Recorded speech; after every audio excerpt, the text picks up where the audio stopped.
I have a distinct privilege and honor today, and that's to introduce David Perdue, the next senator from the state of Georgia. But before I do, in my last two stops, I've said this, and I'll say it here. He married way over his head. David's best qualification is Bonnie. She is bright, and she is beautiful. Bonnie, we'd love to have you. You know, all of us want a good, solid businessman to be our next senator, and David Perdue certainly is that. We want a good, solid family man, and David and his wife and two children certainly are that. We want somebody who's loyal and committed to Georgia, who's served in our military and wants to see a strong America, and David Perdue wants to do that. But there are 5 questions I want to ask you, and the answer to all of which is David Perdue. The first question is, don't you want America to be strong once again in international affairs? I do. David Perdue will do that. Don't you want to make sure that our immigration policy is based on secure borders and not amnesty? David Perdue will do that. Don't you want to make sure that we live within our means? David Perdue will do that. Don't you want to make sure the United States returns to the greatness it has always known? David Perdue will do this. Let me tell you one other thing he'll do. He'll help us send Harry Reid back to Nevada and put the United States Senate in the hands of the Republicans.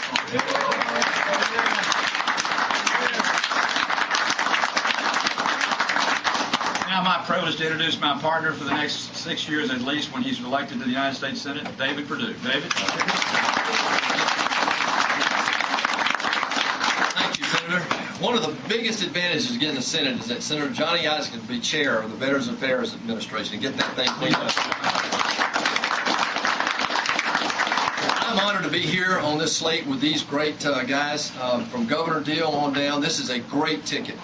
Governor Deal gets it. He's a jobs-oriented governor, and we've got to get him reelected as well as the slate of officers here. The state of Georgia gets it right. We're focused on jobs and economic growth. We have a balanced budget law. We have citizen legislators, and the government works in Georgia. Wouldn't it be nice to export that to Washington? Yes, sir. Yeah. It seems to me, Bonnie and I have traveled all over this state, talking to hard-working Georgians and listening to your concerns. This race is very simple. The decision is not going to be complicated. If you like the direction of the country, then you've got to vote for Michelle Nunn, because she's going to be nothing but a rubber stamp for Barack Obama and the failed policies that are hurting Georgians every day right now, and nothing will change. But if you're as outraged as I am by the size and scope of this government, by the fact that they won't secure our borders, and the size of the debt they're piling on the backs of our kids and grandkids, then I'm asking people to stand with me. Stand with me, and I'll be your voice in the United States Senate, fighting for you to solve the problems that are affecting you every single day right here in Georgia. President Obama wants Michelle Nunn to go to Washington to fight for him. Bonnie and I want to go to the Senate to fight for you. God bless you guys.